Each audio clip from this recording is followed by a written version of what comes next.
আচ্ছা, শেয়ার দেখা যাচ্ছে? Yes sir. আমি গত ক্লাসে পলিমার পড়ানো শুরু করেছিলাম। পলিমারটা কি অনেক লম্বা। কোন কথা, পলিমারের মলিকুলগুলো বড় বড় হয়। জেনারেলি কোনগুলো, যেগুলো হাইড্রোকার্বন সেগুলোকে পলিমার বলা যায়। তাহলে যেহেতু হাইড্রোকার্বন, অবশ্যই কার্বন কার্বন বন্ড থাকবে এবং তার সাথে সাইডে অনেক অনেক অনেক এলিমেন্ট, অনেক ধরনের বন্ড থাকতে পারে। কার্বন কার্বন বন্ডটা মেইনলি কি কোভ্যালেন্ট বন্ড।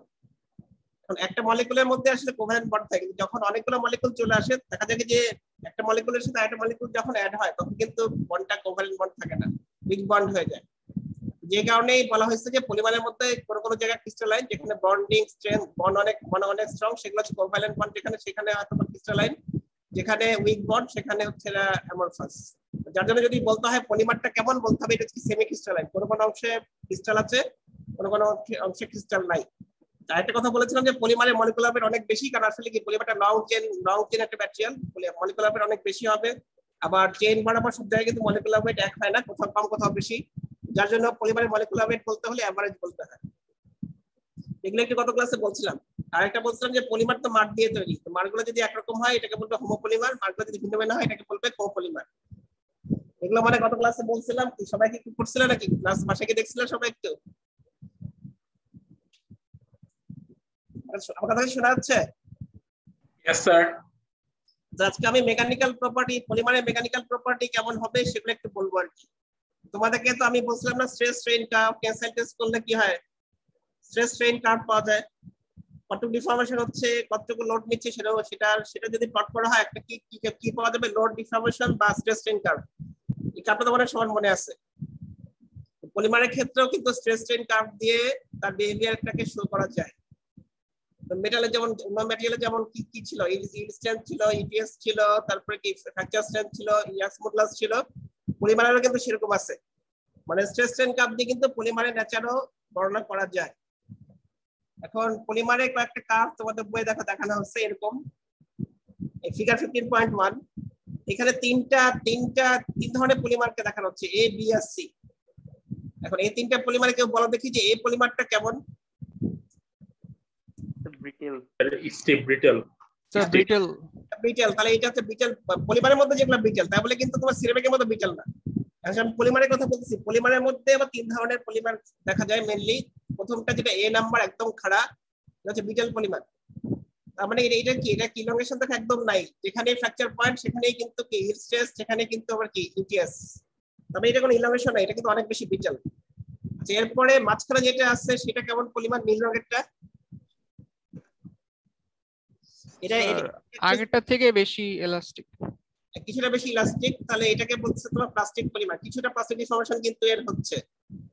জি স্যার। যে এখানে দেখো, এখানে কিন্তু ইউটিএস আর ফ্র্যাকচার পয়েন্ট কিন্তু এক নাই, ডিফারেন্ট, এটা দুটো ভিন্ন ভিন্ন পয়েন্ট। এরপরে সি নাম্বারটা কেমন, সবুজ? অনেক বেশি ইলাস্টিক। স্যার ইলাস্টিক, ডাক্টিলিটি বেশি ইলাস্টিক, ডাক্টিলিটি অনেক বেশি, কিন্তু স্টিফনেস কিন্তু একদম কম। Yes sir. ইয়াক্স মডুলাস কিন্তু একদমই কম, কিন্তু এটা কি ইলাস্টিক, অনেক বেশি লম্বা হবে। স্যার স্টিফনেস স্যার লালটা সবথেকে কম না স্যার? এনার্জি স্টিফনেস তো বেশি, স্টিফনেস হচ্ছে কার্ডিয়াক্স মডুলাস বেশি, সেটা স্টিফ। স্টিফনেস তো লালেরটা বেশি, কিন্তু ডাক্টিলিটি একদম তোমার কি টাফনেস তো একদমই কম লালের, নাই বলতে গেলে তুমি নাই আর কি। সে জাস্ট কি করবে, যখন ইল্ড হবে, ইল্ড হওয়ার সঙ্গে সঙ্গে সে কি ফ্র্যাকচার হয়ে যাবে। স্যার টাফনেস লালটা সবথেকে কম স্যার। আচ্ছা তুমি এরিয়া দেখো, এরিয়া কি দেখা যাচ্ছে? কিছুই তো না, একদমই অল্প। জি স্যার একদম নাই প্রায়। এখন বি আর আচ্ছা, এরপরে কি সি নাম্বার ইলাস্টিসিটি সবচেয়ে বেশি। দেখো এটা কিন্তু অনেক বেশি ইলাস্টিক, অনেক দূর লম্বা হবে, তারপরে কিন্তু ফ্র্যাকচার হবে। এই সি নাম্বার যেটা, এটাকে বলছি ইলাস্টিক, এটাকে বলে ইলাস্টোমার। যেরকম যাদের হচ্ছে যে ইলংগেশন অনেক বেশি, তাকে ইলাস্টোমারের উদাহরণ বলো দেখি তোমরা, কোনগুলা সি মতো হবে? পলিথিন। হ্যাঁ পলিথিন, অনেক লম্বা টান দেওয়া যায়। তারপরে আমরা যে ইয়ে করি না, কি বলে আমরা কি জানি লাগাই, যে গোল গোল এগুলো কি রাবার ব্যান্ড গুলো একটু লম্বা করা যায় না অনেক? Yes sir. Yes, sir. এগুলাকে বলে ইলাস্টোমার। তাহলে সি নাম্বারটা হচ্ছে ইলাস্টোমার। তাহলে এই তিন ধরনের পলিমারের পার্থক্য কি বুঝতে পারছো?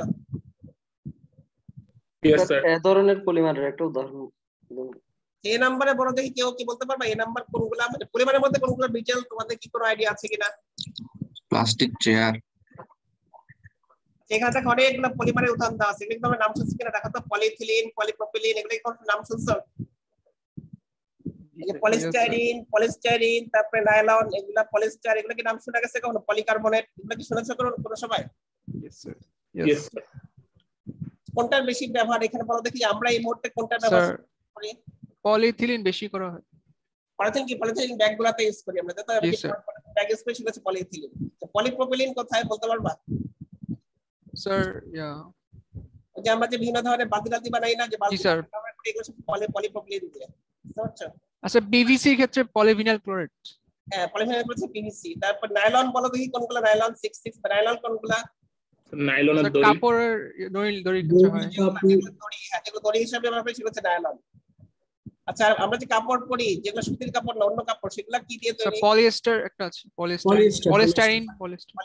পলিস্টার, দেখো যেটা এখানে আছে। কমন যে পলিমারগুলো ইউজ হয় সেগুলো দেখো লিস্ট তোমাদের বইয়ে দেওয়া আছে, কোনটা প্রপার্টি, ডেনসিটি কেমন, স্ট্রেংথ কেমন, এগুলো কিন্তু জাস্ট আইডিয়া, তোমাদের জাস্ট দেখে রাখবা যে কেমন হতে পারে। এগুলো সবচেয়ে কমন পলিমার যেগুলো এখন ইউজ হচ্ছে। আবার আগে স্যার এখানে হচ্ছে ফিনল ফর্মালডিহাইড আর হচ্ছে পলিমিথাইল মেথাপ্রাইলেট আর হচ্ছে পলিস্টাইরিন, এই তিনটা কি ব্রিটেল বলা যায়? এখন দেখো স্টিফনেস, এখানে এগুলোর মধ্যে সবচেয়ে স্টিফনেস কার বেশি? দেখো এই যেগুলো বেশি, এই পলিমারের মধ্যে দেখো এগুলো সবচেয়ে বেশি, দেখো এই যে ফেনল ফর্মালডিহাইড অনেক বেশি, এমনকি 4 পর্যন্ত স্টিফনেস আছে। এগুলা কি বলতে হবে তাহলে? ব্রিটেল পলিমার। ব্রিটেল পলিমারের মধ্যে ব্রিটেল, তারপরে এগুলো ইলংগেশনও কম অনেক। হ্যাঁ, এগুলা কিন্তু আবার তাই বলে কিন্তু মেটাল সিরামিকের মতো না, মনে করো না যে সেরকম কিন্তু না, কিন্তু কি পলিমারের মধ্যে এরা ব্রিটেল আর কি। তার মানে কি তাহলে তার একটু চিন্তা করে বলতে পারবা কি তাহলে এরা ক্রিস্টালাইন নাকি এমন ফাস্ট? বলো দেখি।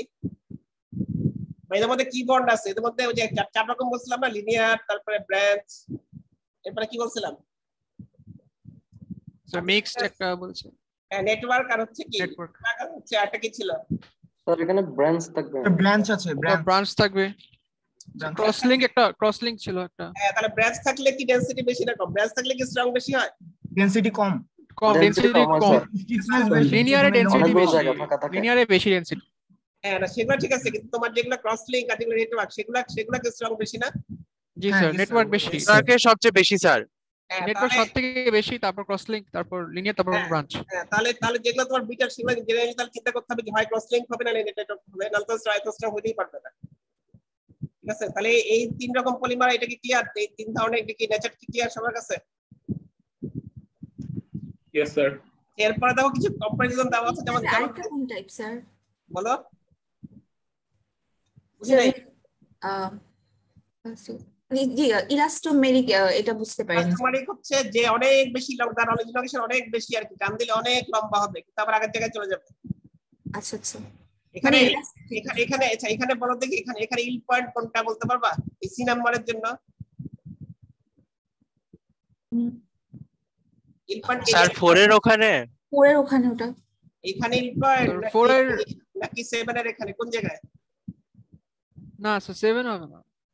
আচ্ছা, ইলাস্টোমার যেগুলো তোমার ইলাস্টিক 3 ইল পয়েন্ট একেবারে কাছাকাছি। 3 এর একটু আগে স্যার, 3 এর একটু আগে। আচ্ছা ঠিক আছে, এমনি চিন্তা করে বলো যেগুলো ইলাস্টোমার সেগুলো কি লোড ছেড়ে দিলে কি পুরোপুরি আগের জায়গায় যায় নাকি কিছুটা ইলাংগেশন থাকে? বলো দেখি, এটা চিন্তা করে বলো। স্যার ইলংগেশন থাকে আগের জায়গায়। এরকম থাকে স্যার।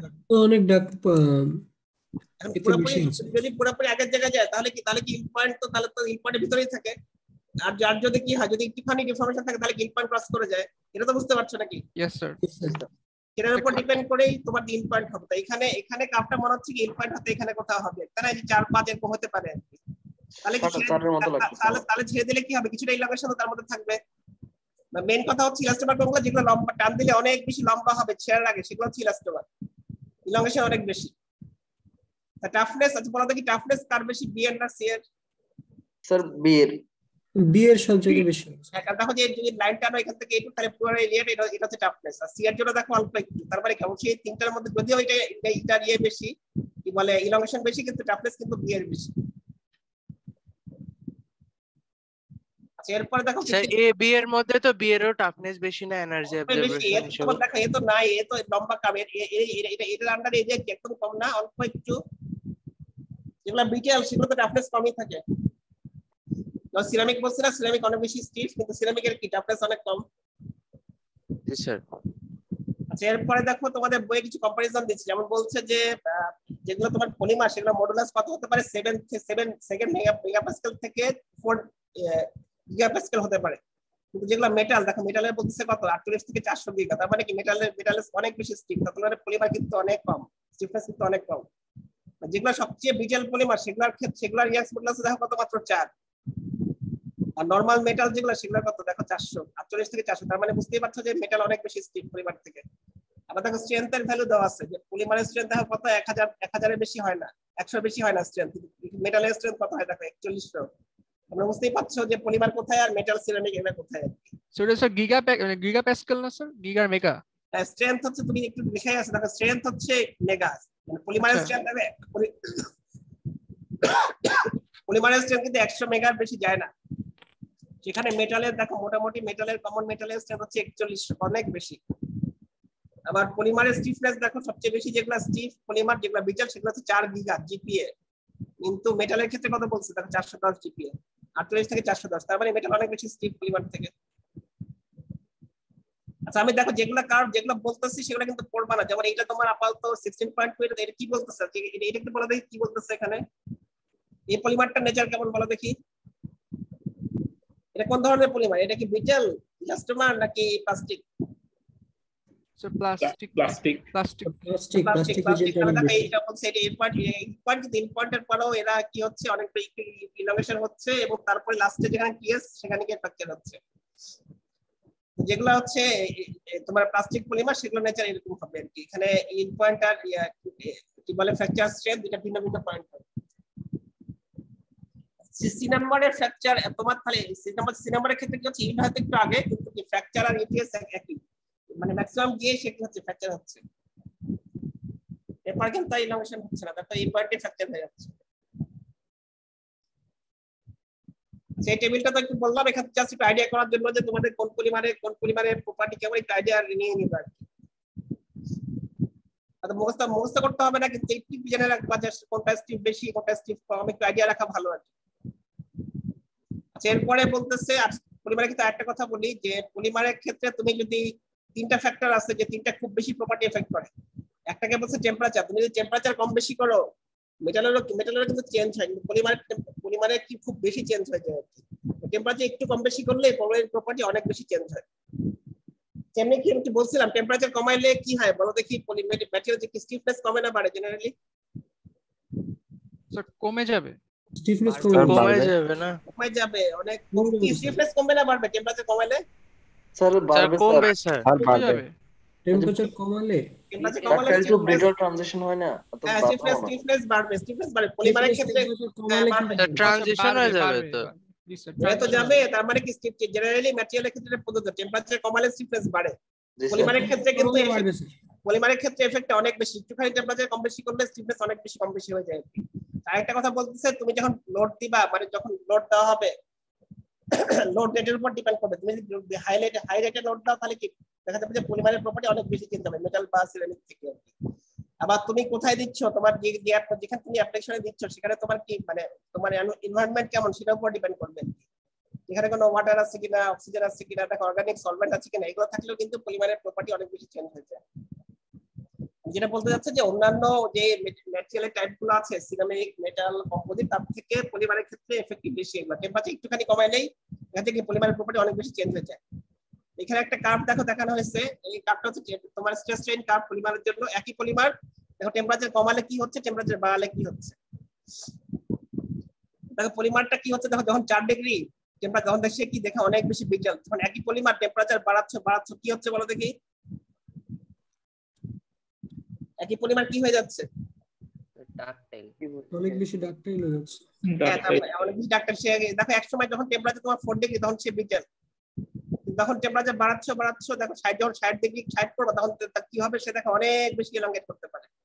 আমি বললাম না যেটাকে বললাম কি টেম্পারেচারের উপর টেম্পারেচারের এফেক্ট পলিমারের উপর অনেক বেশি, টেম্পারেচার কমালে একই পলিমার দেখা যাবে কি অথবা সে ডাক্তার সে কি হয়ে যেতে পারে ব্রিটেল হয়ে যেতে পারে। এই কার্ভটা কি সবার কাছে ক্লিয়ার? কম টেম্পারেচারে স্টিফনেস অনেক বেড়ে যাবে। হ্যাঁ কম টেম্পারেচার বেড়ে যাবে, টেম্পারেচার বাড়ালে স্টিফনেস আস্তে কমছে, সেই ইলাস্টিক হচ্ছে আস্তে আস্তে ইলাস্টিসিটিটা বাড়াতে আস্তে আস্তে বাড়ছে। আচ্ছা এরপরে যে 15.3 এটা পড়তে হবে না, তারপরে 15.4। আচ্ছা এখানে বলছে দেখো viscose elastic behaviour, viscose elastic deformation. এই জিনিসটা কি তোমরা কি একটু কি বুঝতেছো? ইলাস্টিক, ইলাস্টিক তো বুঝো যে কি অনেক বেশি লম্বা হবে। আর ভিসকাস কোনগুলা? ভিসকাস মানে কি এটা কি বলছিলাম মনে আছে কারো যে ভিসকোসিটি বা ভিসকাস জিনিসটা কি? একটা সান্দ্রতা। ফ্রিকশনাল টাইপের ফোর্স, ফ্রিকশনাল সান্দ্রতা বেশি যেখানে। হ্যাঁ তার মানে ভিসকাস ম্যাটেরিয়াল কোনগুলা যেগুলো হচ্ছে তোমার ফ্লো করবে না, তাই তো সেগুলো ভিসকাস। এখন দেখো তিনটা এখানে চারটা গ্রাফ দেখানো হচ্ছে। প্রথমটা হচ্ছে লোড। তুমি দেখো কি হচ্ছে, একটা লোড দিলা, একটা কোনো ম্যাটেরিয়াল উপর পলিমারের উপর লোড দিলা, লোডটা কিছুক্ষণ ধরে রাখলা, লোডটা আবার ছেড়ে দিলা, ঠিক আছে? তাহলে কি এই পর্যন্ত লোড দেওয়া হচ্ছে, মাঝখানে লোডটা ধরে রাখা হচ্ছে, পরে লোড ছেড়ে দেওয়া হচ্ছে। যদি এই পলিমারটা ইলাস্টিক হয় বা যে কোনো ম্যাটেরিয়াল যদি ইলাস্টিক হয় তাহলে কি হবে? লোড যখন বাড়বে তার কি হবে? ডিফর্মেশন হবে। যখন লোড ধরে রাখলা কি হবে? আস্তে আস্তে ডিফর্মেশনটা বাড়বে। যখন লোড ছেড়ে দিবা কি হবে বলো? স্ট্রেনটা কি হবে? আগের পজিশনে ব্যাক করবে। আগের পজিশনে ব্যাক করবে। তাহলে যদি ফুল কোনো ম্যাটেরিয়াল যদি ফুল ইলাস্টিক হয় তাহলে এরকম হবে, নীলের মতো হবে। প্রথমে লোড দিলা, বাড়লো, ধরে রাখলা, সেখানে থাকি, সেখান থেকে ধরে রাখলা, আস্তে আস্তে স্ট্রেনটা এই দিকে। তাহলে প্রথমে লোড দিলা, স্ট্রেন বাড়লো, লোড ধরে রাখলা, স্ট্রেনটা একই রকম থাকলো। যখন লোড ছেড়ে দিলা কি হবে? আবার আগের জায়গায় ফিরে আসবে। তাহলে এটা কি ইলাস্টিক ম্যাটেরিয়ালের একটা নেচার যে তার স্ট্রেন কেমন হবে। আচ্ছা এখন এইটা একটু বলো দেখি যে কমলাটা। প্রথমে লোড দিলা, দেখো কি স্ট্রেন বাড়ছে বাড়ছে বাড়ছে, যখন ছেড়ে দিলা কি হবে? এখানেই থেকে কিন্তু ফিরেই আসতেছে না। তাহলে এটা হচ্ছে যদি কোনো ম্যাটেরিয়াল যদি ভিসকাস হয় তাহলে তার স্ট্রেনটা এরকম হবে। পলিমারের ক্ষেত্রে বলতেছে কি পলিমারটা ইলাস্টিকও না, ফুল ইলাস্টিকও না, ফুল ভিসকাসও না। পলিমারটা কি ভিসকো ইলাস্টিক, মানে ইলাস্টিক আর ভিসকাস ম্যাটেরিয়ালের মাঝামাঝি এক ধরনের নেচার পলিমার শো করে। তার মানে ডি নাম্বার গ্রাফটা হচ্ছে মানে ডি নাম্বার গ্রাফটা হচ্ছে ভিসকাস যে ম্যাটেরিয়াল পুরোপুরি ভিসকাস তার জন্য এরকম ডিফর্মেশন শো করবে। এর কোনো ইলাস্টিক ডিফর্মেশন নাই না? এরপরে দেখো পুরো ইলাস্টিক তো হচ্ছে, কিছু অংশ হচ্ছে, কিন্তু এরপরে যেখান পর্যন্ত গেল সেখানেই সে থেকে গেল। তার মানে কি সে ভিসকাস, সে বেশি বেশি সে প্লাস্টিক, বলতে গেলে প্লাস্টিক, ফুলি প্লাস্টিক, কারণ যেখানে গেল সেখানেই সে থেকে গেল, তাতে চেঞ্জ হচ্ছে না। পলিমারটাকে বলতেছে পলিমারটা ইলাস্টিকও না, পলিমারটা আবার ভিসকাসও না, সে হচ্ছে ভিসকো ইলাস্টিক, মানে মাঝামাঝি একটা নেচার আর কি। দেখো কি হচ্ছে, লোড দিচ্ছে তার ডিফর্মেশন বাড়লো, যখন আবার তুমি লোড ধরে রাখলে তার কিন্তু ডিফর্মেশন বাড়ছে বাড়ছে বাড়ছে। যখন লোড ছেড়ে দিলা সে কিন্তু কি পুরোপুরি আগের জায়গায় আসলো না, আবার কি পুরোপুরি কি করলো, পুরোপুরি যে পরিমাণ ইলাস্টিক আছে সেই পরিমাণে থাকলো না, কিছুটা কমে আসলো। তুমি কোথায় আসলে? এখানে আসলো। এটাই হচ্ছে কোনো ম্যাটেরিয়াল যদি ভিসকো ইলাস্টিক হয় তার নেচারটা এরকম হবে। পলিমারটা হচ্ছে সি নাম্বারের মতো ভিসকো ইলাস্টিক, সে পুরোপুরি ইলাস্টিকও না, আবার পুরোপুরি কি ভিসকাসও না, মাঝামাঝি একটা স্ট্রেন। তাহলে এটাকে বলা হচ্ছে ভিসকো ইলাস্টিক। পলিমারকে যদি তুমি লোড দাও তাহলে তো পলিমারের স্ট্রেনটা এরকম হয় আর কি, ভিসকো ইলাস্টিক হয় এরকম। এই চারটা কি শুনতে পাই না, জোরে বলতে হবে। ভিসকাস আর প্লাস্টিকের মধ্যে পার্থক্যটা কি? ভিসকাস হচ্ছে যে তোমার ফ্লো তো করবে, কিন্তু ফ্লো করে যেখানে সে ফ্লো করে যে ইলাস্টিকটা হবে তার সেখানে সে লোড ছেড়ে দিলে সেখানেই থেকে যাবে, পুরোপুরি সেখানেই থেকে যাবে। এটা হচ্ছে ভিসকাসের নেচার। আর পলিমারটা আসলে কি মানে একদম ইলাস্টিকও না যে আগের জায়গায় চলে আসবে সেরকমও না, আবার সে যে যেখানে ডিফর্মে যেখানে যাবে পুরোপুরি সেখানেও থাকবে না। কিছু অংশ মানে তার যে ইলাস্টিসিটি, যার যে ডিফর্মেশন হবে, কিছু অংশ আগের জায়গায় চলে আসবে, কিছু অংশ থেকে যাবে। পুরোপুরি ভিসকাসও না, পুরোপুরি ইলাস্টিকও না, মাঝামাঝি একটা নেচার পলিমার। যদি কমন পলিমারের কথা বলতে চাও, পলিমারের ডিফর্মেশন কেমন, তখন বলতে হবে কি পলিমারের ডিফর্মেশন হচ্ছে ভিসকো ইলাস্টিক, মানে সে পুরোপুরি ভিসকাসের মতো না, পুরোপুরি ইলাস্টিকের মতো না। তাহলে তুমি যদি আঁকতে বলে, তাহলে তোমাকে যদি বলে যে তুমি ডিফর্মেশন, তুমি স্ট্রেস স্ট্রেন বা তুমি তোমার পলিমার ডিফর্মেশন কেমন ছবি এঁকে দেখাও, তাহলে তোমাকে কিন্তু সি নাম্বারের মতো আঁকতে হবে। এই ছবিটা একটু দেখো তো, এখানে কি দেখাচ্ছে বলো দেখি।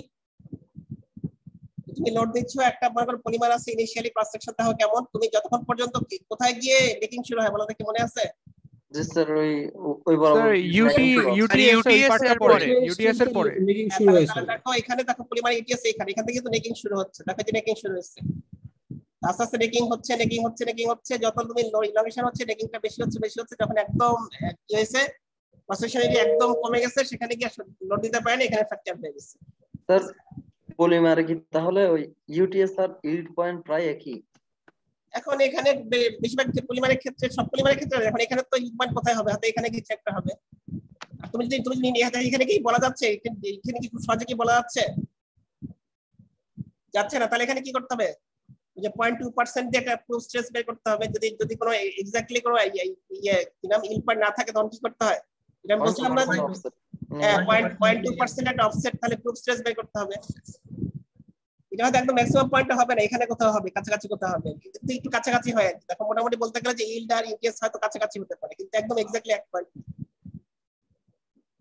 তাহলে এই 15 এই অংশটুকু পড়া লাগবে না, 15.3 বাদ, তারপরে এটা 15.4 বললাম, এটা বললাম, এটা বললাম। তাহলে পলিমারের নেচার কেমন, কি বললাম যে পলিমার হচ্ছে কি ভিসকোইলাস্টিক। তো ভিসকোইলাস্টিক তার যদি মডুলাস বের করতে হয়, মডুলাস বের করার জন্য একটা ইকুয়েশন এখানে বলা হয়েছে। কিভাবে কি টেস্ট করতে হবে, টেস্টের নাম হচ্ছে স্ট্রেস রিল্যাক্সেশন টেস্ট। তুমি কি বলছো যে পলিমার হচ্ছে ভিসকোইলাস্টিক, তো ভিসকোইলাস্টিসিটি যদি বের করতে হয় তাহলে তোমাকে কি করতে হবে, তোমাকে টেস্ট করতে হবে, টেস্টের নাম হচ্ছে স্ট্রেস রিল্যাক্সেশন টেস্ট। এখানে কি করবে, তোমাকে অবশ্যই কি লোড দিতে হবে। লোড দিলে কি হবে, পলিমারে যে কোনো ম্যাটেরিয়ালে লোড দিলে কি হয়, ডিফর্মেশন হয়। এখন এই যখন স্ট্রেস রিল্যাক্সেশন মেজারমেন্ট টেস্ট করবে, কি করবে, তাকে লোড দেওয়া হবে, লোড দিয়ে একটা পার্টিকুলার স্ট্রেনে নিয়ে যাওয়া হবে। মানে স্ট্রেনটা হচ্ছে এই যে ε0। আমি কি বলছি একটু শোনার চেষ্টা করো। অবশ্যই তোমার যদি মডুলাস বের করতে হয়, স্ট্রেস কি করতে হবে, টেনসাইল টেস্ট বা ফ্লেক্সার টেস্ট করতে হবে। এখানে টেনসাইল টেস্টই করা হয়, লোড দেওয়া হয়, লোড দিলে কি করা হয়, একটা পার্টিকুলার স্ট্রেনে গিয়ে মানে পার্টিকুলার স্ট্রেন পর্যন্ত লোড দেওয়া হয়, সেই স্ট্রেনটা হচ্ছে E0। এরপরে কি করবে, এরপরে আর যেন না বাড়ে, স্ট্রেনটা যেন E0 থাকে সেরকম চেষ্টা করা হয়। সেরকম করতে গেলে দেখা যায় কখনো স্ট্রেস বেশি লাগতে পারে, কখনো কম লাগতে পারে, কিন্তু কি করা হয়, যখন E0 চলে গেল এরপরে চেষ্টা করা হয় যে E0 ভ্যালুটাই রেখে দেওয়া। মানে স্ট্রেন যখন E0 চলে আসলো, পার্টিকুলার ভ্যালু চলে আসলো, এরপর চেষ্টা করা হয় যে স্ট্রেনটা বাড়ানো হয় না, কমানো হয় না, এই পার্টিকুলার স্ট্রেনে রাখার জন্য যে লোড যে স্ট্রেস লাগে সেই স্ট্রেসটা মেজার করতে থাকে। তারপর যখন টেস্ট শেষ হয়ে যায় তখন কি করতেছে, যে যখন তোমার কি তখন স্ট্রেস স্ট্রেন প্লট কার্ভ করছে। তাহলে সেই ক্ষেত্রে তো আমি এই টেস্টের নাম হচ্ছে স্ট্রেস রিল্যাক্সেশন টেস্ট। এই টেস্ট শেষ হয়ে গেল তখন মডুলাস বের করে। মডুলাসটা কি হবে তখন, যে তুমি পার্টিকুলার প্রত্যেক পয়েন্টে যে স্ট্রেসটা নিবা সেই স্ট্রেস বাই হচ্ছে এপসাইলন নট। তাহলে এটা কি stress by strain, stress by strain মানে কি মডুলাস। এটা কি মনে আছে সবার, হুকস লটা স্ট্রেস বাই স্ট্রেন হচ্ছে কি মডুলাস। তাহলে স্ট্রেস রিল্যাক্সেশন টেস্ট এই ইকুয়েশনটা কি সবার কাছে ক্লিয়ার, কিভাবে করবো এটা কি বুঝতে পারছো? আমি আরেকবার বলি, এটা হচ্ছে কি করতে হবে, অবশ্যই তোমাকে লোড দিতে হবে, লোড দিলে ডিফর্মেশন তো হবেই। কারণ এখানে যেটা করে প্রথমে কিছুটা লোড দিয়ে দেওয়া হয়, লোড দিলে দেখা যায় কি একটা পার্টিকুলার একটা ইলাংশন বা যে কোনো একটা ইলেকট্রন সেট করা হয়, মানে E0। এরপরে কি করতে হবে, যে চেষ্টা করা হয় যে যখন E0 চলে আসলো এরপরে লোড বাড়ানো হয়, কমানো হয়, চাই মানে কমানো বাড়ার চেষ্টা করা হয় যে সবসময় যেন স্ট্রেনটা E0 থাকে। সেই E0টা স্ট্রেন মেনটেন করতে গেলে যে প্রত্যেকটা পয়েন্টে যে স্ট্রেস দরকার সেই স্ট্রেসগুলো মেজার করা হয়। করার পরে কি করা হয়, স্ট্রেস স্ট্রেন প্লট করা হয়। প্লট করলে একটা তো কি পাওয়া যায়, মডুলাস পাওয়া যায়। সেই মডুলাসটাই হচ্ছে কি তোমার কি বলে রিল্যাক্সেশন মডুলাস। তাহলে কি পাওয়া যাবে, এটা কিভাবে পাওয়া যাবে, যে যদি তুমি এরকম টেস্ট একটা করে ফেলো, করার পর যে মডুলাসটা পাবা সেটা হচ্ছে কি স্ট্রেস রিল্যাক্সেশন মডুলাস, এরকম আর কি। তাহলে এখন এটা একটু চিন্তা করে সবাই বলতে পারবা যে ধর তুমি প্রথমে তোমার কোনো E0 পেয়ে গেলা, এরপরে এটা মেনটেন করতে কি এরপরে কি স্ট্রেস বেশি লাগবে না কম লাগবে বলো দেখি আস্তে আস্তে, কি মনে হয়? মানে একবার E0 পেয়ে গেছো, এরপর তোমাকে কি E0টা কি রেখে দিতে হবে। এটা রেখে দেওয়ার জন্য এর পরে সাবসিকুয়েন্টলি টাইম বাড়ার সাথে সাথে এই স্ট্রেস কি মানে বাড়াতে হবে না স্ট্রেস কম হলে কমবে? স্যার পিস্টলে একটু জুম করতে পারবেন? বুঝি নাই স্যার পিস্টলে একটু জুম করতে পারবেন কষ্ট করে? বিষয়টা জুম করতে পারবো। Thank you sir. আচ্ছা আমি টেকনিকটা কি বুঝতে পারছো তোমরা কি করছো এখানে? টেনসাইল টেস্ট করছে, টেনসাইল টেস্ট করতে করতে একটা পার্টিকুলার স্ট্রেন E0 যখন গেল, সেই E0টার জন্য একটা স্ট্রেস তো পাওয়া গেল। এরপরে কি করবে, এরপরে আবার লোড বাড়িয়ে কমিয়ে চেষ্টা করবে যে সবসময় যেন যে স্ট্রেনের ভ্যালুটা E0ই থাকে। সেই E0 পাওয়ার জন্য হয় স্ট্রেসের ভ্যালু কমাতে হবে, পরের দিকে বাড়াতে হবে। অনেকক্ষণ ধরে টেস্ট করে ফেললে, করার পরে তুমি স্ট্রেস পট করলে সেখান থেকে একটা মডুলাস তো পাবাই, সেটা হচ্ছে রিল্যাক্সেশন মডুলাস। এটা কি বুঝতে পারছো?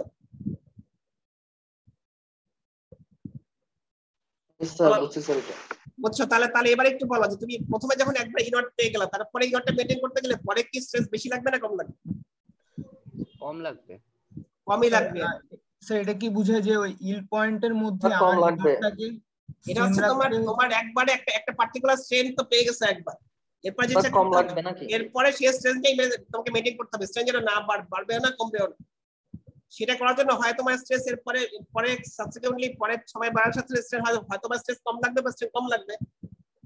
আমার প্রশ্ন হচ্ছে যে এরপরে একবার ইনট তো পেয়ে গেছে, একটা পার্টিকুলার স্ট্রেস একটা ইনট পেয়েছে, এরপরে কি তোমার ওই স্টেটটা মেইনটেইন করতে গেলে কি স্ট্রেস বেশি লাগবে না কম লাগবে? কম লাগবে, কমই লাগবে, আস্তে আস্তে এরপর আস্তে আস্তে কম লাগবে। ঠিক আছে, তাহলে দেখো জিনিসটা এখন দেখো যে এই টেম্পারেচার অনেকগুলো কার্ভ দেখানো হচ্ছে, একটা টেম্পারেচার কম বেশি, ঠিক আছে, একটা পার্টিকুলার একটা তোমাকে T1 টেম্পারেচার দেখো, যে দেখো এখানে কি হচ্ছে টাইমের সাথে সাথে মডুলাসে কি চেঞ্জ আসতেছে, দেখো বলো কি হচ্ছে, টাইম বাড়ার সাথে সাথে কি মডুলাসটা কমছে না বাড়ছে? প্রত্যেকটা কার্ভ কি আস্তে আস্তে নিচের দিকে যাচ্ছে, তার মানে কি মডুলাস আস্তে আস্তে কমছে, যেটা একটু আগে বললাম যে টাইমের সাথে সাথে কি হবে ওই তোমার স্ট্রেনটা মেইনটেইন করতে গেলে কম লোড লাগবে, কম স্ট্রেস লাগবে, সেটাই দেখাচ্ছে। মডুলাস আস্তে আস্তে কি হচ্ছে টাইমের বাড়ার সাথে সাথে স্ট্রেস টেনশন মডুলাস আস্তে আস্তে কমছে। আর একটা জিনিস দেখো এখানে অনেকগুলো কার্ভ দেখানো হচ্ছে, টেম্পারেচার সবচেয়ে বেশি T7 এর, সবচেয়ে কম হচ্ছে T1 এ।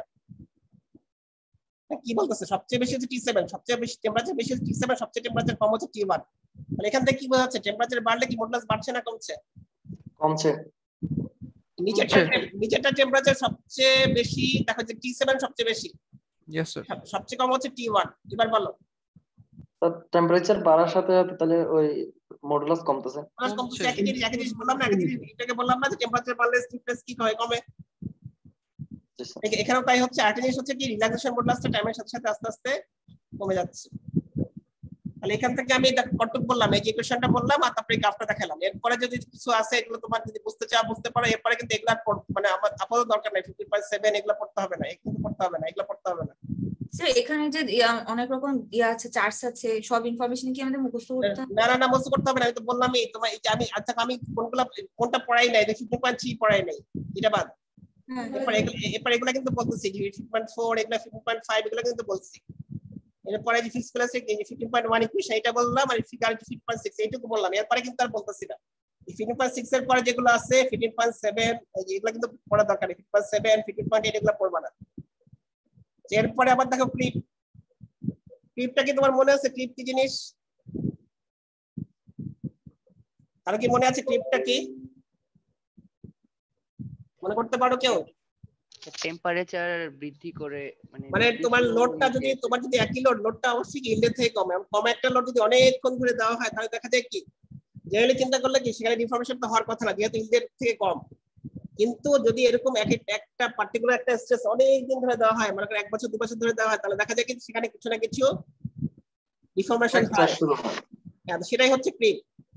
পলিমারের ক্ষেত্রেও কিন্তু ক্রিপ হয় আর কি। তো একটা উদাহরণ এখানে বলা হচ্ছে যে তুমি যদি একটা গাড়ি, আমরা যদি গাড়ি আমাদের গাড়ি ইউজ করি না, যে কার মোটর যে কোনো বাইক বা মোটর কার গাড়ি, সেটা যদি তুমি বাসায় দিন ব্যবহার না করে বাসায় অনেক দিন ধরে যদি রেখে দাও, 1 বছর 2 বছর যদি রেখে দাও, দেখবে কি যে টায়ারের মধ্যে চাকার মধ্যে কি আস্তে ছোট ছোট ছোট ছোট হোল দেখা যায়, কালো কালো কালো কালো দাগ পড়ে। সেই এই দাগগুলাই হচ্ছে কি ক্রিপ। একটা পার্টিকুলার উদাহরণ এখানে যেটা বলতেছে যে গাড়ি যদি আমরা এই পলিমারের চাকা যেগুলো টায়ার সেগুলো যদি আমরা ব্যবহার না করে অনেকদিন রেখে দিই, দেখা যায় কি সেখানে কিছু না কিছু ডিফরমেশন হয়, ওই কালো কালো কালো দাগ দেখা যায়, ওগুলো সেগুলাই ক্রিপের মাধ্যমে হয়। স্যার এটা কি ফ্যাটিক লোডের সাথে সম্পর্কিত? ফ্যাটিক না, এটা তো ফ্যাটিক না। ফ্যাটিক মানে কি তোমাকে 1 কিলো বারবার আসতে হবে, এটা তো ফ্যাটিক না। তুমি কি এটা কি তোমার অবশ্যই ইল্ডের থেকে কম, তুমি লোড কমাচ্ছ না বাড়াচ্ছ না, জাস্ট তুমি এক জায়গায় রেখে দিলে আর সেরকম যদি হয় যে অনেক কম পরিমাণ লোড অনেকক্ষণ ধরে, মানে এটা তো অবশ্যই ইল্ডের থেকে কম। আচ্ছা ফ্যাটিকের যেটা কি ফ্যাটিক লোডটা কেমন? স্যার একবার বাড়বে একবার কমবে। Continuous load. আচ্ছা বলো ফ্যাটিকটা কি continuous load? Sir alternating. Continuous তো না, মনে করো একই লোড একবার আসলো আবার থেমে গেল আবার আসলো, যদি এরকম হয় তাহলে তো fatigue. Periodic yes sir alternate হতে পারে, কিন্তু কন্টিনিউয়াস লোড একবার আসবে থেমে যাবে আবার আসবে, এটা হচ্ছে ফ্যাটিক। ট্রিপটা হচ্ছে কি একই লোড অনেক কম লোড কিন্তু অনেক মানে কন্টিনিউয়াস যদি পড়তে থাকে অনেক অবশ্যই ইল্ডের থেকে কম, সেটা হচ্ছে ট্রিপ আর কি। পলিমারের ক্ষেত্রে কিন্তু ট্রিপ হয়। আর ট্রিপের ক্ষেত্রে যদি ট্রিপ মডুলাস বের করতে চাও তাহলে তার ইকুয়েশনটা এখানে দেওয়া আছে। তোমাকে কি করতে হবে, টাইমের সাথে সাথে কি হবে, কি বললাম যে তুমি কি করবা, তুমি একটা পার্টিকুলার লোড অনেকক্ষণ ধরে দিবা। এখানে বলছে সেই লোডটা হচ্ছে সিগমা নট, মানে এই সিগমা নট লোডটা তুমি যদি অনেকক্ষণ ধরে 1 বছর 2 বছর 3 বছর ধরে পলিমারের উপর দাও, তাহলে তার কিছু না কিছু ইলাংগেশন বা স্ট্রেইন হবে। সেই স্ট্রেনটা কিন্তু মেজার করবে, সিগমা নটের এগেইনস্টে স্ট্রেনটা মেজার করবে। তাহলে এখানে এপসাইলন টি কেন বলা হচ্ছে বলো দেখি? তো টাইমের ফাংশন, টাইমের ফাংশন তো টাইমের সাথে সাথে তোমার কতটুকু ইয়ে হবে, তোমার স্ট্রেস হবে সেটা স্ট্রেন হবে বের করবা। আর অবশ্যই এখানে কি স্ট্রেসটা ফিক্স, একই স্ট্রেস করতে থাকবে। তাহলে এই স্ট্রেসটাকে তুমি যদি স্ট্রেনে ভাগ করো তাহলে তুমি মডুলাস পেয়ে যাবে। তাহলে এটা হচ্ছে কি তোমার ক্রিপ মডুলাস ইসি। মানে ক্রিপ টেস্ট করলে তুমি যদি ক্রিপ যে মডুলাসটা পাবা সেটা ক্রিপ মডুলাস। পলিমারের ক্ষেত্রেও কিন্তু ক্রিপ হয়। হ্যাঁ, আচ্ছা এরপরে তাহলে এইটুকু। তারপরে দেখো এরপরে ফ্র্যাকচার কি মনে আছে? ফ্র্যাকচার কি জিনিস? Yes sir. কি তুমি লোড দিলা কি হয় প্রথমে? নেকিং পয়েন্টের ম্যাক্সিমাম স্টেজে এটা ছিঁড়ে যাবে, তাই ইউটিউব স্যার ক্র্যাক স্টার্ট হবে, তো নেকিং পয়েন্টে লাস্ট স্টেজে ফ্র্যাকচার হয়ে যাবে। লাস্টের পয়েন্টে আর কি। তারপর ভয়েড তৈরি হবে এবং আস্তে আস্তে দুই পাশ থেকে সেটা মিলে গিয়ে ফ্র্যাকচার হয়ে যাবে, মানে আলাদা। তুমি লোড দিলা, ক্র্যাক ফর্ম করলো, ক্র্যাকগুলো আস্তে আস্তে বড় হবে। যখন বেশি বড় হয়ে যাবে একটা সাথে একটা যোগ হয়ে কি বড় ক্র্যাক হবে এবং কি সম্ভবত মানে ভেঙে যাবে। এটা হচ্ছে ফ্র্যাকচার। তো অন্যান্য মেটেরিয়ালের ক্ষেত্রে দেখা যায় কি যখন ফ্র্যাকচারটা হয়, যেগুলো মেটেরিয়ালের ফ্র্যাকচার টাফনেসটা আসলে কমে, পলিমারের ক্ষেত্রে একটু ডিফারেন্ট। পলিমারের ক্ষেত্রে দেখা যাচ্ছে কি দেখো এখানেও সেরকমই হচ্ছে, লোড দিচ্ছে কি হচ্ছে আস্তে আস্তে দেখো প্রথমে ছোট ছোট হোল হচ্ছে, অনেকগুলো হোল ভয়েড তৈরি হচ্ছে, ভয়েডগুলো আস্তে আস্তে বাড়ছে যখন বেশি বড় হয়ে যাচ্ছে তখন কি হচ্ছে একটা সাথে একটা দেখো এই কটা লেগে গেছে, এগুলো কিন্তু এখন লাগে নাই। এরপরে কি হবে আস্তে আস্তে আরো লোড দিলে কি হবে, এগুলো বড় হবে, এগুলো লেগে যাবে, লেগে একটা বড় একটা ভয়েড হবে। কিন্তু পলিমারের ক্ষেত্রে জিনিসটা হয় দেখা যায় কি যখন এই জিনিসগুলো হতে থাকে তখন পলিমারের টাফনেস আসলে বাড়ে। অন্যান্য ম্যাটেরিয়ালে কিন্তু টাফনেস কমে যায়, কিন্তু পলিমারের ক্ষেত্রে ডিফারেন্ট। পলিমারের ক্ষেত্রে কি হয় আস্তে আস্তে টাফনেসটা বাড়তে থাকে। এই যতক্ষণ পর্যন্ত ফ্র্যাকচার হয় পলিমার টাফনেস বাড়ে। এই জিনিসটাকে বলে ক্রেজিং, CRAZING, ক্রেজিং। বুঝতে পারছো? এই যে লেখা আছে ক্রেজিং, মানে পলিমার ছাড়া যেগুলো সিরামিক মেটাল সেগুলোর ক্ষেত্রে কি হয় এই সময় এই যে যতক্ষণ পর্যন্ত তোমার এই যে ফ্র্যাকচার না হচ্ছে আসলে কি টাফনেস কমে। পলিমারের ক্ষেত্রে একটু ডিফারেন্ট, পলিমারের ক্ষেত্রে টাফনেসটা না কমে টাফনেসটা হচ্ছে বাড়ে। এই যে পলিমারের যে টাফনেস বাড়ছে এই প্রসেসটাকে বলছে ক্রেজিং। এটা কি বুঝতে পারছো? স্যার টাফনেসটা কিভাবে বাড়তেছে স্যার? কারণ পলিমারের ক্ষেত্রে বাড়ে আর কি। পলিমারের তোমার যেহেতু পলিমারের মধ্যে ইয়েটা কি ডিফারেন্টটা, পলিমারে কি অনেক চেইন থাকে, মেটালে কি চেইন থাকে? না স্যার। মিনারেল তো মেইনলি ক্রিস্টালাইন, বলতে গেলে ক্রিস্টালাইন। পলিমার কিন্তু ক্রিস্টালাইন না। পলিমারের ক্ষেত্রে কি আছে, ডাবল বন্ড আছে, সিঙ্গেল বন্ড আছে, অনেক কমপ্লেক্স, তার স্ট্রাকচারটা অনেক কমপ্লেক্স। এইসব কারণেই পলিমারের মধ্যে যে পলিমারের টাফনেসটা এই সময়ের মধ্যে পরে কিন্তু না, যতক্ষণ পর্যন্ত যে ক্র্যাক হচ্ছে, ক্র্যাকগুলো বড় হচ্ছে ফ্র্যাকচার হচ্ছে, এই সময়টার মধ্যে পলিমারের টাফনেসটা খুব বেশি কিন্তু বাড়ে না, মানে একটুখানি বাড়ে। মানে পার্থক্য হচ্ছে অন্যদের সরি অন্যান্য ম্যাটেরিয়ালে কিন্তু টাফনেস বাড়ে না আর কি, কিন্তু পলিমারের ক্ষেত্রে কমে না। অন্যগুলোর ক্ষেত্রে টাফনেস কমে যায়, পলিমারের ক্ষেত্রে হয়তো টাফনেস কমে না, মানে খুব বেশি বাড়ে না কিন্তু কমেও না আর কি। এটাই হচ্ছে ক্রেজিং। বুঝতে পারছো? স্যার এক্ষেত্রে কি আপ টু ফ্র্যাকচার মোটামুটি ফ্র্যাকচার পর্যন্ত তার টাফনেস তো বাড়বে না, খুব বেশি বাড়বে না কিন্তু কমে যাবে না। অন্যান্য ম্যাটেরিয়ালের ক্ষেত্রে কমেই যায়, কিন্তু পলিমারের ক্ষেত্রে দেখা যায় কি না কমে, হয়তো কমে না, বাড়ে, খুব বেশি হয়তো বাড়ে না কিন্তু কি কমে না। এই টেম্পারেচারের ক্ষেত্রে বলছেন? মানে আবার একটু লাস্ট টাইমে ক্ষেত্রে বলছি না, লোড দেওয়ার ক্ষেত্রে বলছি যে লোড দিলে কি হয়, ছোট ছোট ভয়েড হয়, ভয়েড প্লাস বাড়ে। এই সময়ের মধ্যে অন্যান্য পলিমার ছাড়া অন্য যেগুলো ম্যাটেরিয়াল সেগুলোর ক্ষেত্রে দেখা যায় কি তাদের টাফনেস কমে যায়। কিন্তু পলিমারের ক্ষেত্রে দেখা যায় কি টাফনেস কমে না, মানে হয়তো বাড়লে খুবই কম বাড়ে, কিন্তু সরি অ্যাট লিস্ট কমে না আর কি। এই জন্য এটা হচ্ছে পলিমার একটা ভালো দিক আর কি, তার টাফনেস কমে না, মানে যতক্ষণ পর্যন্ত ফ্র্যাকচার হবে তার টাফনেস খুব বেশি কমে না, মানে বাড়লেও বাড়ে, হয়তো এখানে বলছে বাড়ে, খুব বেশি হয়তো বাড়ে না কিন্তু কি আসলে খুব বেশি কমে না, মানে কমে না আর কি। এটাকে বলছে ক্রেজিং। পলিমারের জন্য এই ক্রেজিংটা ভালো আর কি, তার টাফনেস আসলে কি লোড দেওয়ার সময় টাফনেস আসলে কমছে না। এই ফেনোমেনাটাকে বলছে ক্রেজিং। এটা কিন্তু পলিমারের ক্ষেত্রে হয়, অন্যান্য ম্যাটেরিয়ালের ক্ষেত্রে কিন্তু ক্রেজিং হয় না। আচ্ছা এরপরে একটু আমি বলবো, দেখো এরপরে কি আছে, ইমপ্যাক্ট স্ট্রেংথ। ইমপ্যাক্ট তো মনে আছে, ইমপ্যাক্ট কেমন, ইমপ্যাক্ট লোডটা কি জিনিস মনে আছে? ইয়েস স্যার, বেশি ব্রিটেল মেটালের ক্ষেত্রে মানে সাডেন লোড আর কি, সাডেন লোড, হঠাৎ একটা লোড দিলে সেটা হচ্ছে ইমপ্যাক্ট লোড। পলিমারের ইমপ্যাক্ট স্ট্রেংথ না ইমপ্যাক্ট স্ট্রেংথ কি কম হবে না বেশি হবে বলো দেখি? স্যার এটা বেশি হবে, এটা তো সহজে ফ্র্যাকচার হতে চাইবে না। হ্যাঁ, কিন্তু সে কি বেশি লোড নিতে পারবে, মানে অনেক বেশি লোড দিলে কি সে সহ্য করতে পারবে? না না স্যার, এটা তো খুবই একদমই স্টিফ পারবে না, তা তো পারবে না, খুব নরম না। তাহলে তার মানে অন্যান্য ম্যাটেরিয়াল থেকে কিন্তু পলিমারের স্টিফনেস ইমপ্যাক্ট স্ট্রেংথ কিন্তু আসলে কম, সিরামিক মেটালের থেকে কম। আচ্ছা পলিমারের ক্ষেত্রে কি ইমপ্যাক্ট প্রপার্টি কি দরকার আছে? পলিমারের একটু পার্টিকুলার অ্যাপ্লিকেশন বলে দেখি যে পলিমারে কি ইমপ্যাক্ট লোড পড়ে কখনো? পলিমারে কি ক্রিপ হয়? এটা প্রথম কথা বলে, পলিমারে কি ক্রিপ হয়? হয় না? বললাম না একটু আগে হয় না যে কি বললাম যে গাড়ির চাকায় ক্রিপ হয়? জি স্যার। আচ্ছা এরপরে বলো পলিমারের ক্ষেত্রে কি ইমপ্যাক্ট লোডটা কি দরকারি, জরুরি জানা দরকার আছে? পলিমারের ক্ষেত্রে কি কোনো ইমপ্যাক্ট লোড পড়ে? না স্যার, দরকার নাই মনে হয়। চিন্তা করে বলো। পড়ার কথা। তুমি যে চেয়ারের মধ্যে বসে, তুমি চেয়ারের মধ্যে টুলের মধ্যে বসে, টুলটা কি পলিমারের? টুলটা কি ইমপ্যাক্ট লোড করে না? পরে স্যার হঠাৎ করে বসলাম, উঠে গেলাম। হঠাৎ করে বসলে না, তাহলে এটা ইমপ্যাক্ট লোড না? অবশ্যই পলিমারের ক্ষেত্রে ইমপ্যাক্ট স্ট্যান্ডার্ড জরুরি জিনিস। আচ্ছা এরপরে ফ্যাটিক বলো, ফ্যাটিকটা কি পলিমারের জন্য জরুরি? ইয়েস স্যার, ফ্যাটিকটা জরুরি। অবশ্যই জরুরি, কারণ তোমরা যে মনে করো যে তোমরা স্কুলে বা ইউনিভার্সিটিতে আসবা, তুমি চেয়ারের মধ্যে তো আজকে বসলা, আবার চলে গেলে, দুপুরবেলা বসলা, আবার পরের দিন আসলা, তাহলে কি অবশ্যই কি জরুরি? Yes sir. তো দেখো তোমাদের এই বইটাতে কয়েক ধরনের পলিমারের এসএন কার্ভ দেখানো হয়েছে আর কি। পলিমার এটা কি মনে আছে? ফ্যাটিকটা কি এসএন কার্ভ দেখায় না? নাম্বার অফ সাইকেল আর স্ট্রেস। কয়েক ধরনের পলিমারের জন্য দেখো তোমার এসএন কার্ভ গুলো দেখানো হচ্ছে, যে পিটি, পিএস, পলিপ্রোপিলিন, পলিইথিলিন, এগুলোর জন্য তোমার এসএন কার্ভ গুলো কেমন একটু আইডিয়া নিয়ে নিতে পারবে। কয়েক ধরনের পলিমারের এসএন কার্ভ গুলো এসএন কার্ভ কেমন সেটা একটু আইডিয়া দেওয়া হচ্ছে। মেন কথা হচ্ছে কি পলিমারের ক্ষেত্রেও কিন্তু fatigue load applicable, fatigue property কিন্তু পলিমারে জানা দরকার আছে। আচ্ছা এরপরে দেখো টিয়ার স্ট্রেন্থটা কি বলতে পারবা কেউ? টিয়ার মানে কি বলো দেখি? ছিঁড়ে যাওয়া স্যার, সো উই মোমেন্টে ম্যাক্সিমাম স্ট্রেংথ। হ্যাঁ ছিঁড়ে যাওয়া, তাহলে পলিমারের ক্ষেত্রে কি টিয়ার স্ট্রেন্থ দরকার আছে? Yes sir. উদাহরণ বলে দেখি যে কার দরকার আছে, কোন পলিমারে বেশি দরকার? স্যার রাবার ব্যান্ড বা পলিথিন ব্যাগ। না, আমরা যদি পলিথিন ব্যাগের মধ্যে যদি কিছুটা দিই যে ছিঁড়ে যায়, প্রথমে ছিঁড়ে যায়, তাহলে কি ভালো? না, ভালো না। তাহলে অবশ্যই কি কিছু কিছু পলিমারে টিয়ার স্ট্রেন্থ থাকতে হবে। আচ্ছা হার্ডনেসটা কেমন পলিমারের? সরি,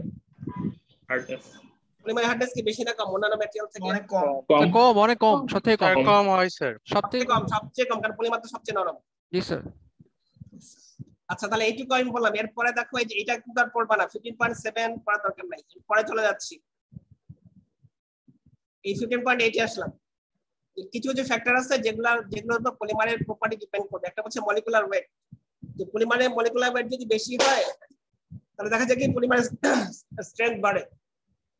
বা টিএস মানে কি টেনসাইল স্ট্রেংথ, আর টিএস এপসিলন হচ্ছে কি যে এমন একটা পলিমার যার মলিকুলার ওয়েট কি ইনফিনিটি। এটা ব্যাপার, এটা একটা ফিক্সড ভ্যালু।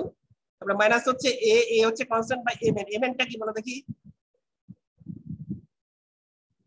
কি মনে আছে কারণ এমএন বারটা কি?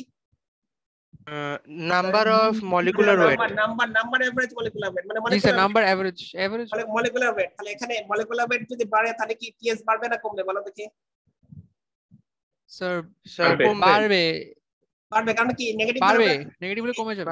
এটা বাড়লে এই ভ্যালুটা কমবে, এটা কম মানে কি টিএস ভ্যালুটা বাড়বে। জি স্যার। তাহলে পলিমারের ক্ষেত্রে কি মলিকুলার ওয়েট বাড়লে পলিমারের স্ট্রেংথ বাড়ে। ঠিক আছে। এরপর একটা ফ্যাক্টর বলতেছে ডিগ্রি অফ ক্রিস্টালাইন। যদি পলিমারটা কেমন বলো দেখি? যেটা বলছিলাম পলিমারটা কি কেমন, ক্রিস্টালাইন নাকি অ্যামরফাস? Semi crystalline. আমাদের পলিমারের মধ্যে ক্রিস্টাল আছে, অ্যামরফাস ফেজও আছে। যে পলিমারে ক্রিস্টালাইনের পরিমাণ বেশি থাকবে তার স্ট্রেংথ বেশি হবে। যে পলিমারটা কারো যদি 90% ক্রিস্টাল থাকে তাহলে তার স্ট্রেংথ বেশি হবে, কারো যদি ক্রিস্টালের পরিমাণ কম থাকে 10% থাকে তার স্ট্রেংথ কম হবে। বুঝতে পারছো? তার মানে পলিমারের মধ্যে যদি ক্রিস্টালের পরিমাণ বাড়ে তাহলে স্ট্রেংথ বাড়বে। আর একটা ফ্যাক্টর বলছে তুমি যদি ড্রয়িং মানে কি, মানে এমনি কিন্তু আঁকা না, ড্রয়িং মানে কি বলতে পারবা কেউ? এটা নাম শুনেছো? ড্রয়িং টানা স্যার, কোনো কিছু টান দাও। টান দিলে তুমি যদি পলিমারকে তুমি অ্যাপ্লিকেশনে দেওয়ার আগে টান দাও তাহলে কি পলিমারের প্রপার্টি কি চেঞ্জ হবে? লম্বা তো হবে। লম্বা হলে পলিমারের স্ট্রাকচারে কি চেঞ্জ হবে বলো? কি চিন্তা করে বলো? পলিমারটা কি স্যার একটা লিমিট থাকে, লিমিটের মধ্যে দিলে তো হবে না, লিমিটের বাইরে গেলে চেঞ্জ হয়ে যাবে। লিমিটের বাইরে তো তুমি যাবা না। পলিমারের স্ট্রাকচারটা কেমন? এটা কি অনেক লম্বা চেইন না? জি স্যার। চেইনের মাঝখানে কি carbon bond mainly? Yes sir. এখন তুমি যখন টানবা বন্ডটা কেমন হবে? বন্ড স্ট্রেচ হবে। হবে, কিন্তু এটা কি বললাম যে ক্রিস্টালের পরিমাণ বাড়লে কি স্ট্রেংথ বাড়ে? জি স্যার। তুমি যখন টানবা তখন কি যে ডিরেকশনে টানবা সেই ডিরেকশনের চেনটা কি হবে? ক্রিস্টালিটি কমে যাবে। চিন্তা করে বলো। চেনটা মনে করো কি প্রথমে কি আছে যে একদিকে এক ডিরেকশনে একরকম হয়ে আছে, তাই তো? জি স্যার। আর তুমি যখন একদিকে টান দিবা পরিমাণটা কি হবে? দেখা যাবে কি ওই ডিরেকশনে সে অ্যালাইন হওয়ার চেষ্টা করবে না? ইনিশিয়ালি তুমি টান দাও নাই কি একটা দিয়ে একটা ডিরেকশন একরকম আছে। এখন যখন টান দিলে একটা ডিরেকশনে টান দিলা দেখা যাবে কি ওই যে যারা ভিন্ন ভিন্ন ডিরেকশন আছে তারা চেষ্টা করবে, বা দেখা যাবে কি ওই যে দিকে টান দিবা সেই ডিরেকশনে অ্যালাইন হয়ে যাওয়ার চেষ্টা করবে। Yes sir. যখনই অ্যালাইনমেন্টটা একই দিকে আসবে তখন তার মানে ক্রিস্টালের পরিমাণ বাড়বে, সেখানে ক্রিস্টালের পরিমাণ যদি বাড়ে আচ্ছা জি স্যার, ডেনসিটি বেড়ে যাবে জায়গাটাতে। ক্রিস্টালের পরিমাণ বাড়লে সেখানে ক্রিস্টাল তো বাড়বে। Yes sir. তাহলে তুমি যদি কোনো পলিমারকে অ্যাপ্লিকেশন দেওয়ার আগে যদি একটু টান দিয়ে দিতে পারো, ড্র করো দিতে পারো, তাহলে কিন্তু স্ট্রেংথ বেড়ে যাবে। তার একটা ফ্যাক্টর বলছে যে তুমি ট্রিটমেন্ট করো, তুমি হিট ট্রিটমেন্ট মানে কি তুমি তাপ দিয়ে যদি কোনো ট্রিটমেন্ট করো দেখা যায় কি সেটার মধ্যে ক্রিস্টালের পরিমাণ বাড়ে। পলিমারের ক্ষেত্রে পলিমারের মধ্যে যদি হিট ট্রিটমেন্ট করা হয় মানে তাপ দিয়ে যদি ট্রিটমেন্ট করা হয় দেখা যায় কি সেখানে ক্রিস্টালের পরিমাণ বেড়ে যায়। ক্রিস্টালের পরিমাণ যদি বাড়ে তাহলে কি হবে? সেখানে স্ট্রেসও বাড়বে। মানে এই চারটা ফ্যাক্টর বইয়ে বলা আছে যে চারটা ফ্যাক্টরের উপর কিন্তু পলিমারের প্রপার্টি ডিপেন্ড করবে। যদি এই চারটা জিনিস তুমি করতে পারো তোমার কিন্তু কি তুমি চারটা জিনিস করে কি করতে পারো? পলিমারের স্ট্রেংথ বাড়াতে পারো। এই চারটা ফ্যাক্টরের উপর কিন্তু পলিমারের মেকানিক্যাল প্রপার্টি ডিপেন্ড করবে। একটা হচ্ছে মলিকুলার ওয়েট, একটা হচ্ছে কি ক্রিস্টালিটি, আর তুমি কি অ্যাপ্লিকেশন দেওয়ার আগে টান দিয়েছো না টান দাওনি সেটা, আর হচ্ছে কি তুমি যদি কোন ট্রিটমেন্ট করতে পারো ট্রিটমেন্ট করতে পারো তাহলে দেখা যাবে কি পলিমারের স্ট্রেংথ বাড়বে। এই চ্যাপ্টার থেকে আমি যেগুলো যেগুলো বললাম সেগুলো কিন্তু পড়বা, বাকিগুলো কিন্তু পড়তে হবে না। যেগুলো বললেন স্যার আরেকবার বলে দিন। একবার বলে দিব। আচ্ছা দেখো প্রথম থেকে বলতেছি 15.1 আমি প্রথম থেকে বলতেছি 15.1 আছে। 15.1 তো কিছু না, 15.2 এরপরে কোথায় গিয়ে শেষ হলো? 15.39 2 আছে 39 আবার 4 থেকে শুরু কিন্তু 4 থেকে কিন্তু যে 15.4 ফিগারটা আছে 15.5 ফিগারটা আছে, এই ইকুয়েশন 15.4 পর্যন্ত আছে, এরপরে কিন্তু আর নাই। এই ফিগারটা পর্যন্ত আছে, ফিগার 15.6 পর্যন্ত আছে, এরপরে যে ফিগারগুলো আছে সেগুলো পড়তে হবে না। এই ফিগার 15.7 ফিগারটা নাই, 15.8 ফিগারটাও নাই। তারপরে আবার ক্লিপ আছে, তারপরে দেখো যে ফ্র্যাকচার আছে। স্যার একটু আস্তে নিচে গেলে আমরা আর কি দেখতে পারি। আবার দেখাবো, আবার দেখাচ্ছি 15.2 আছে, ঠিক আছে তো? Yes sir. এরপরে 15.39 15.4 আছে। 15.4 কিন্তু পুরোপুরি নাই, দেখো 15.4 এর শুরু থেকে শুরু করে ফিগার 15.4 আছে, ফিগার 15.5 আছে, ফিগার এই 15.6 আছে, এই পর্যন্ত। Okay sir. এরপরে ফিগার 15.7 নাই, 15.8 নাই, তারপরে কিন্তু যে ক্লিপ এটা আবার আছে। এরপরে 15.5 ফ্র্যাকচার আছে, ঠিক আছে? তারপরে এই কোথায় 15.6 ইমপ্যাক্ট স্ট্রেংথ আছে, তারপরে ফ্যাটিগ আছে, তারপরে টিয়ার স্ট্রেংথ আছে। এরপরে দেখো যে 15.7 কিন্তু আমি পড়াইনি, এটা নাই। এরপরে কোথায় আছে? আবার আছে 15.8 আছে, 15.7 নাই। এরপরে 15.8 আছে, ঠিক আছে? এই চ্যাপ্টার থেকে এগুলোই। আচ্ছা আমি আগের চ্যাপ্টারে একটু যাবো, আগের চ্যাপ্টারে একটা কথা বলবো, সেটা আমি আগের দিন বলি নাই। 0.6 এর পরে তো আর গ্রাফ নেই, তাই না? ওই গ্রাফগুলো আমাদেরকে শিখতে হবে। 0.6 তুমি মুখস্থ করবা না, এটা হচ্ছে তোমার জাস্ট আইডিয়া করার জন্য যে কোন পলিমারের এসএন কাপ কেমন, ফ্যাটিক প্রপার্টি কেমন, জাস্ট আইডিয়া নিয়ে রাখবা। আচ্ছা এটা ঠিক আছে, কিন্তু ওই যে 0.6 এর যে পর্যন্ত যে গ্রাফগুলো দেখালেন বললেন, তো মানে ওগুলো কি এগুলো নাই। তার আগে এটা তুমি জাস্ট ছবি, এটা তুমি ছবি দেখলে ছবি তো কিছু না। হ্যাঁ এই ছবিটা আছে, এর আগে আবার কোনটা আছে? যে এই ক্লিপটা, ক্লিপ বললাম না, ক্লিপ তো যেগুলো বলছি সেগুলো আছে, এই ফ্র্যাকচার তো আছে, ক্লিপ আছে, এগুলো নাই, এটা নাই। 15.8 নাই, 15.7 নাই,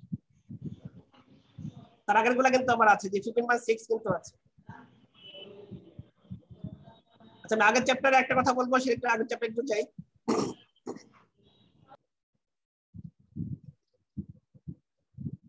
আচ্ছা এই জিনিসটা একটু দেখাবো, একটা ইকুয়েশন আছে, ইকুয়েশনটা একটু বলবো আর কি। এইটা একটু দেখো যে পলিমারের ডেনসিটির সাথে পলিমারের ক্রিস্টাল কত পরিমাণে ক্রিস্টাল পলিমারে আছে সেটার সাথে ডেনসিটির একটা সম্পর্ক আছে। হ্যাঁ এখানে দেখো বাম দিকে বলছি যে পার্সেন্টেজ ক্রিস্টালিটি, মানে পলিমারের মধ্যে কত পার্সেন্ট ক্রিস্টাল আছে সেটা কিভাবে বের করতে হবে। বের করার সূত্র হচ্ছে রো, এখানে তিনটা দেখো ভ্যালু আছে, রো সি, রো এস আর রো এ।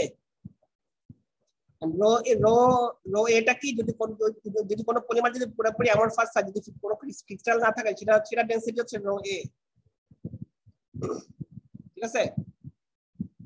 তো এখানে লেখা আছে রো কোথায়, রো এস হচ্ছে এমন এক পলিমারটা যদি কি হয়, যদি রো এস হচ্ছে তুমি স্যাম্পলে যার ডেনসিটি বের করবা তার ডেনসিটি হচ্ছে রো এস। আর রো এটা কি, রো এটা হচ্ছে যদি এমন একটা পলিমার হয় যে যদি পুরোপুরি অ্যামরফাস হয় তাহলে রো এ, আর সে যদি পুরোপুরি ক্রিস্টাল হয় তাহলে হচ্ছে রো সি। এর তিনটা টার্ম আছে, rho A, rho C R rho S. Rho এসটা হচ্ছে তুমি যে স্যাম্পল ডেনসিটি বের করবা তার ডেনসিটি হচ্ছে রো এস। রো এটা হচ্ছে কি, যদি সেই পলিমারটা পুরোপুরি অ্যামরফাস হয় তার যে ডেনসিটি সেটা হচ্ছে রো এ, আর যদি সেই পলিমারটা পুরোপুরি ক্রিস্টালাইন হয় তার ডেনসিটি হচ্ছে রো সি।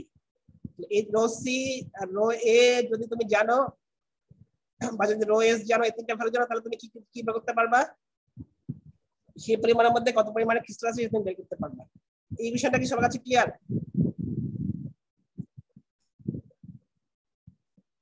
এটা আমি বুঝাতে পারছি? Yes sir. আরেকবার বলুন তো, শোনা যায়নি। আচ্ছা কোন একটা পলিমারের মধ্যে কত পার্সেন্ট ক্রিস্টাল আছে সেটা বের করতে গেলে এই বিষয়টা ইউজ করা যায়। এই বিষয়ে তিনটা ভ্যালু দেখো আছে, rho C, rho S, rho A. Rho এটা হচ্ছে কি এমন একটা পলিমার যার মধ্যে যে কি পুরোপুরি অ্যামরফাস, কোনো ক্রিস্টাল নাই, তার ডেনসিটি হচ্ছে রো এ। রো সি হচ্ছে কি ওই পলিমারটা যদি এমন হয় যে পলিমারটা পুরোপুরি ক্রিস্টালাইন, তার যে ডেনসিটি হবে সেটা হচ্ছে রো সি। আর রো এস হচ্ছে তুমি যেই স্যাম্পলের ডেনসিটি ক্রিস্টালিটি মেজার করতে চাও তার ডেনসিটি হচ্ছে রো এস। এই তিনটা ভ্যালু যদি জানা থাকে তুমি সেই পলিমারের মধ্যে কত পার্সেন্ট ক্রিস্টাল আছে সেটা বের করতে পারবে। এই বিষয়টা কিন্তু তোমাদের একটু জেনে রাখতে হবে, এটাকে এখান থেকে পরীক্ষার সময় প্রশ্ন থাকে। গত দিনে আমি তো 14 পয়েন্ট চ্যাপ্টার 14 পড়েছিলাম, যেগুলো পড়েছিলাম তার সাথে এই বিষয়টা দেখে রাখবে। আজকে আমি পড়লাম চ্যাপ্টার 14.9, 12, 13 আর 14 কি নাই? না না এইসব তো নাই, আমি তো গত ক্লাসে যেগুলো বলছিলাম চারটাই নেই শুধু, এগুলো তো নাই, এগুলো তো আমি গত ক্লাসে বলি নাই, যেগুলো বলি নাই সেগুলো তো নাই, এগুলো তো কিছু বলিনি, যেগুলো আমি বলছি সেগুলো সেই পর্যন্তই আছে, যে এই পর্যন্ত বলছিলাম, এই ছবিগুলো বলছিলাম না। Yes sir. 14.11 নাই, এর মধ্যে আবার 14.9 নেই বলেছিলেন। তা তো বলেইছিলাম, এখন 14.11 তোমাদের নাই, কিন্তু শুধুমাত্র এই বিষয়টা একটু জেনে রাখবে যে এই ছবিগুলো জানার দরকার নেই, কিন্তু এই বিষয়টা এই ছবি নাই, কিন্তু এই বিষয়টা জেনে রাখবে, শুধু এখান থেকে শুধু এই বিষয়টা জানা দরকার আছে। স্যার এটা থেকে তো ম্যাথ আসতে পারে নাকি? হ্যাঁ আসার সম্ভাবনা আছে, প্রায় আসে। ঠিক আছে, এই বিষয়টা একটু জেনে রাখবা। আচ্ছা আমি তাহলে দেখো তোমাদের লেকচার দিলাম কি পলিমারের উপর দুইটা, এই দুটোর উপর আমি নেক্সট ক্লাস তোমাদের ইএসসি হয়েছে। এখানে যে ডেনসিটি স্যার, এখানে যে ডেনসিটি দিয়ে বের করেছে, মানে এই যে ম্যাথ গুলো করেছে ওগুলো কি আমাদের আসবে, এগুলো করতে হবে? এগুলো তুমি এই বিষয়টা দিয়ে যদি কোনো ম্যাথ থাকে সেটা একটু দেখে নিতে পারো আর কি। যে নিচে যে দেখ আরো রো দিয়ে আমি দেখাচ্ছি না, তুমি দেখে নিও যে সেগুলো না, এগুলো তো করতে হবে না, বললাম তো যেগুলো আমি বলি না সেগুলো তো করবা না। ঠিক আছে, শুধুমাত্র এই বিষয়টা দিয়ে ম্যাথ আসতে পারে। তোমাদের কি ইএসসি নিয়েছে, সত্যি স্যার কি সিটি নিয়েছে? Yes sir. জি স্যার। আচ্ছা আমি তাহলে নেক্সট উইকে সিটি নিচ্ছি, ঠিক আছে? তোমাদের নেক্সট উইকে হচ্ছে এই দুটো লেকচারের স্যার নেক্সট উইক অলরেডি 3টা আছে স্যার। নেক্সট উইকে পরে আছে অলরেডি। শনিবার। এখন সমস্যা হয়েছে তোমাদের একজন ফ্রেন্ড মনে হয় তার রোল 20 বোধহয় নাকি, তার মনে হয় কি বিয়ে হচ্ছে বোধহয় না এর পরের সপ্তাহে। Yes sir. রোল 20 কি আছো? Sir roll 39। আমি জানি না যে কোনো একজনের মনে হয় কারো বোধহয় বিয়ে হচ্ছে তোমাদের, তো দাওয়াত স্যার রোল 39। আচ্ছা কি দাওয়াত পাবো আমরা নাকি? কোথায় বাসা, কোথায় তোমার? স্যার আমার বাসা নারায়ণগঞ্জ। তাহলে তো সবাই যাবে। স্যার দাওয়াত চাই স্যার। আমাকে বলবা কেন? তোমরা দাওয়াত দাও তোমার ফ্রেন্ডের কাছ থেকে, আমি কিভাবে বলবো? কিভাবে? আচ্ছা ওর হচ্ছে যে এরপরে নেক্সট উইকের পরের উইকে মানে সে আসবে না আর কি। Yes sir. Congrats. Thank you. সেজন্যই আমি বলছিলাম কংগ্রাচুলেশন, কিন্তু দাওয়াত চাই। Thank you. বিয়ের দাওয়াত চাই। ওয়াসিফ তুইও কর। আচ্ছা আমি তোমরা কি জানতা না?